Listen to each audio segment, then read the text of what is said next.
کی تھی اس کی ریئیکشن کی بات کی تھی، تھری آئیز کی بات کی تھی. تو تھری آئیز کا ریئیکشن جو ہے اگر ون بائی ون اگر ہم بات کریں تو آپ کے نزدیک کیا ہوگا؟ ہو سکتا ہے پبلکلی ریئیکشن کچھ اور ہو، پبلک سٹیٹمنٹ کچھ اور آئے، کیونکہ ایران کی طرف سے کل ہم نے دیکھا کہا گیا کہ جو کاغذی معاہدے ہیں ایران پاکستان اور ترکی کے ساتھ سعودی عرب کو بچا نہیں سکتے، سعودی عرب کو اپنی پالیسیز چینج کرنا ہوگی. اس کے بعد پھر جو عباس عراقچی صاحب کا جو ٹویٹ آیا یا ایکس پہ ان کی جو سٹیٹمنٹ تھی وہ قدرے نپی تلی تھی. تو جو تھری آئیز کا ریئیکشن ہے اگر ون بائی ون اگر ہم دیکھیں فرام اسرائیل، آپ کے نزدیک کیا ہو سکتا ہے کہ وہ کیا محسوس کر ہوگا اس وقت؟ میرے خیال سے اسرائیل کا تو بڑا نیجک ریئیکشن آئے گا اس پورے تناظر کے اندر. اسرائیل کا بہت زیادہ نیجک ریئیکشن آئے گا. ایران کی جو آپ نے بات کی ہے، میرے خیال سے ایران میں ڈیوائیڈڈ ریئیکشن ہمیں نظر آئے گا. وہ اس لیے کیونکہ جو سپاہ ہے یا پھر IRGC ہے، اسلامک ریولوشنری گارڈ کور، ان کا اور پاسداران کا اور حکومت میں ہمیں دیکھے گا کہ نظر آئے گا کہ ایک واضح سٹانس میں فرق نظر آئے گا. اور یہی وجہ ہے کہ ان کے جو خود ساختہ ترجمان ہیں جن کو ایرانی اسٹیبلشمنٹ کی بیکنگ حاصل ہے، بشمول پروفیسر ڈاکٹر مرانڈی کے، جو کہ پاکستان بھی آئے اور پھر اس طرح انہوں نے پاکستان کے رول سے آنکھیں پھیری کہ لوگ حیرانی ہوتے ہیں. ان کی جو ہم کامنٹری دیکھ رہے ہیں وہ ایک الگ تناظر کے اندر ہے. وہ یہی ہے کہ سعودی عرب کو اپنی پالیسیز بدلنی ہوں گی. اور آپ نے درست فرمایا کہ سید عباس عراقچی کا بیان جو ہے وہ بڑا نپاتلا ہے، کیونکہ میرے خیال سے ایران کی پولیٹیکل سائڈ جو ہے اس بات کو بڑی کلیئرٹی کے اندر دیکھتی ہے، بڑی کلیئرٹی کے اندر سمجھتی ہے کہ اگر اب نہیں تو کبھی نہیں. اچھا، اگر اب ہم ایران کے بات ریئیکشن کے حوالے سے میں ایک تھوڑی سی چیز ایڈ کرنا چاہوں گا، کیونکہ بہت سارے لوگ کہتے ہیں کہ ایران جو شرائط لگا رہا ہے، سعودی عرب کے حوالے سے بات کرتا ہے یا دیگر گلف اسٹیٹس کے حوالے سے بات کرتا ہے، تو ایران بھی تو اس ریجن کو یا اس ریجن کے دیگر ممالک ہیں ان کو ڈکٹیٹ کرنے کی کوشش کرتا ہے. آپ کا اس بارے میں کیا کہنا ہے؟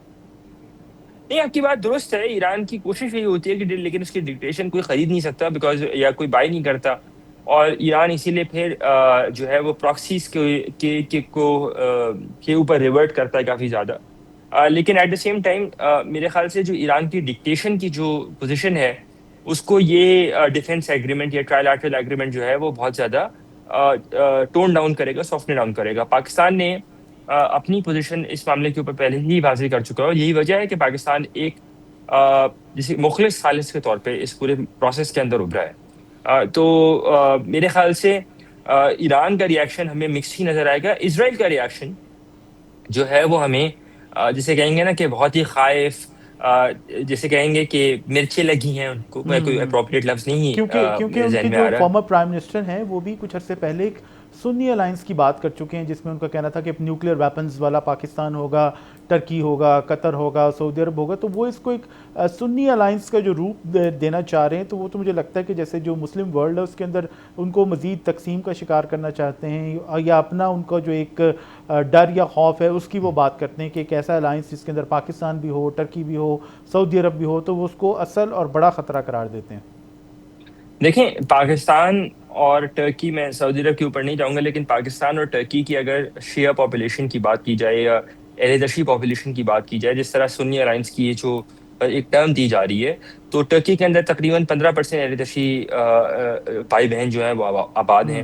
ان کی پاپولیشن کا حصہ ہیں ان کی.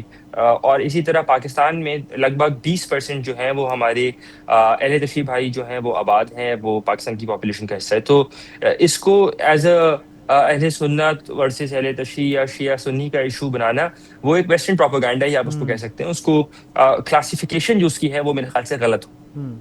جیسا کہ میں نے آپ کو بتایا کہ، اور اسٹیٹس میں آپ کو یہ بتا رہا ہوں، پاکستان میں تقریباً 20 سے 40 ملین کی قریب پاپولیشن جو ہے اسٹیمیٹس کیے جاتے ہیں اہل تشیع دنیا بھائی کی دوسری بڑی بہن کی. پاپولیشن ہے شیعہ پاپولیشن پاکستان میں رہتی ہے، اور پاکستان میں تو اس حوالے سے کوئی ڈیفینیٹلی شیعہ سنی کا اتنا بڑا ایشو نہیں ہے، لیکن یہ ایک وہ نقطہ نظر ہے جس کو اسرائیل جیسا ملک پروپیگیٹ کرنے کی کوشش کر رہا ہے. چلیں اب ہم آتے ہیں R4 کی جانب، کیونکہ کم از کم میں تو یہی سمجھ رہا تھا کہ اگر کوئی الائنس بنے گا، اگر کوئی ڈیفنس ایگریمنٹ ہوگا تو شاید وہ R4، کیونکہ جس طرح سے ان ممالک کی آپس میں صلاح مشورے جاری تھے، جس طرح سے یہ آپس میں جڑے ہوئے تھے چاروں ملک، تو ایجپٹ اس معاملے میں نہیں آیا. تو R4 کو لوگ کہہ رہے تھے کہ شاید یہی ایک بیس بنے مسلم ورلڈ کے اندر ایک نیٹو طرز کے الائنس کی.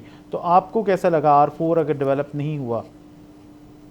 دیکھیں، مجھے نہیں لگتا کہ R4 would have been part of this immediately، کیونکہ اگین بات وہیں آ کے رک جاتی ہے کہ کس نے کیا ملک کیا ٹیبل کے اوپر لے کے آئے گا. اور at the cost of repeating myself, Pakistan کے پاس وہی پروگرام ہے جس کی آپ بات کر رہے تھے. پاکستان کے پاس ایک بہت بڑی آرمی، پاکستان کا میزائل پروگرام ہے، پاکستان کی نیوی ہے، پاکستان کے پاس ایکسپیرینس ہے. بالکل. ترکی کے پاس نیٹو ہے، ون امنگ G20 ہے. ٹرکی ایک ایمرجنگ اکانومی ہے، ایک بڑی ایمرجنگ اکانومی ہے. سعودی عرب کے پاس بہت زیادہ آئل کی فراوانی کی وجہ سے جو ہے وہ ریسورسز ہیں. ریسورسز ہیں، monetary resources at their disposal ہیں، ایک بہت بڑی آرمی ہے اور اکوپمنٹ وائز وہ بڑے ہیں. اب آپ مجھے بتائیں کہ اگر ایجپٹ اس کا حصہ بنتا ہے تو ایجپٹ کیا لے کے آئے گا ٹیبل کے اوپر؟ اگر آپ کے پاس اس سوال کا جواب ہے تو مجھے بھی بتائیے. کہنے کو تو اسپیکولیشنز کے حساب سے تو ہم بالکل یہ بات کر سکتے ہیں کہ آر فور کا الائنس ہونا چاہیے تھا. میرے خیال سے امیڈیٹلی نہیں، لیکن ان لانگ ٹرم جو ہے وہ آر فور کا الائنس سسٹین کر جائے گا. لیکن اس کو آر فور کا ڈیفنس الائنس بھی بن جائے گا. لیکن کیونکہ آر فور کی جو ڈائنامکس ہیں وہ ایک الگ پرزم کے اندر ہے، اور یہی وجہ ہے کہ آر فور کو ایکسپینڈ کرنے کے لیے اس کو صرف ایران اور ٹرکی کے ایران اور US کے کانفلکٹ کے تناظر میں نہ رکھنے کے لیے ہم نے دیکھا کہ آر فور کی جو ورکنگ ٹیمز تھیں ان کی میٹنگ بھی پاکستان میں ہوئی. آپ کو اگر یاد ہوگا، میرے خیال سے تقریباً 1.5 ماہ پہلے 2 ماہ پہلے یہ میٹنگ ہوئی تھی.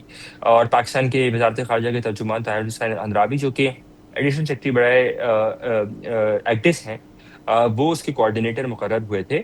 تو آر فور کی ایکسپینشن صرف ڈیفنس کے ایریا میں نہیں بلکہ science and technology, information technology, intelligence sharing, multilateral cooperation, bilateral cooperation, ہر طرح سے جائے گی. تو ایونچولی ڈیفنس اس کا حصہ ہوگا. لیکن میرے خیال سے جیسے میں نے آپ کو بتایا کہ 3 آئیز اور ان 3 ممالک کے تناظر میں امیڈیٹلی ان 3 جو پارٹنرز ہیں ان کو جو تھریٹ پوسٹ کی جا رہی تھی اس تناظر میں، اس پرسپیکٹو میں رادر یہ امیوننٹ تھا کہ یہ تینوں کے تینوں پارٹنرز جو ہیں جلد از جلد کسی نتیجے پر پہنچیں. اور وہ نتیجہ یہی تھا کہ ایک ٹرائیلیٹرل جوائنٹ ڈیفنس ایگریمنٹ کیا گیا ہے، جس کی لب و لباب یہی ہے کہ ایک پر حملہ سب پر حملہ ہوگا. اچھا، اس میں اس آپ میں نے ایک بات کی ٹیکنیکلٹی تھی ضرور.